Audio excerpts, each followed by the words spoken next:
in a tiny little area. But at the end of the battle, by 8:30, the soldiers were falling back out there to the trees. So, day 2 of the battle is real simple. It's the Confederate attack, a series of Northern counterattacks, both armies back to where they started, and 15,000 poor guys have been shot out there.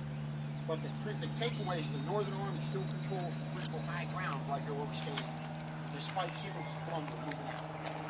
Do we have any questions about that? Questions?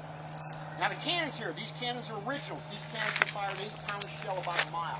That cannon could hit the second line of trees out there. They have 5 kinds of shells you can fire from the cannon. There's solid shell that bounces through the ranks, ripping off arms, heads, and legs as it bounces through the ranks. 2 kinds of airburst shells called shrapnel or K-shot. They would explode over your head and send hot metal fragments down on your head. Give you an idea what an airburst shell will do to a human body.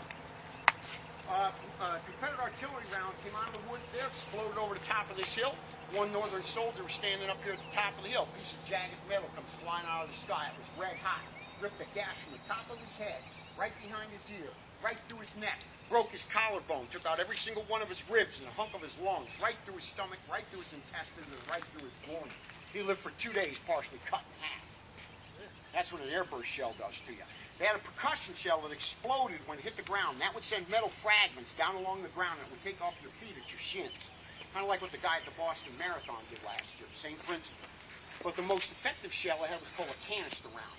It's a tin can, and it's filled with 20 to 50 cast iron metal balls, and it's used like a shotgun. It'll go out to 100 to 200 yards down in the valley here where you see those pine trees down there. The tin can would explode and send the metal balls in a pattern 40 yards wide. One of those metal balls hits you, will blow a hole in you the size of 2 fists, come right out the back of your body, and take out the guy right behind you. One shot could kill 100 people at a time. That's what you use when people are coming at you with an infantry assault. And men are massed together, take out a whole line of guys with one shot. You can load and fire the cannon every 30 seconds, depending on how terrified your gun crews are. And I guarantee you they're pretty scared. People are shooting. So most gun crews can fire maybe once a minute, maybe once every 2 minutes. But they were trained to fire every 30 seconds. But under fire, you tend to fumble around a lot. You're pretty nervous. Everybody see why the hill would be so important to the outcome of the battle? Everybody see that? Look out there, you see a tree above on the top of Devil's Den out there. That's called a witness tree.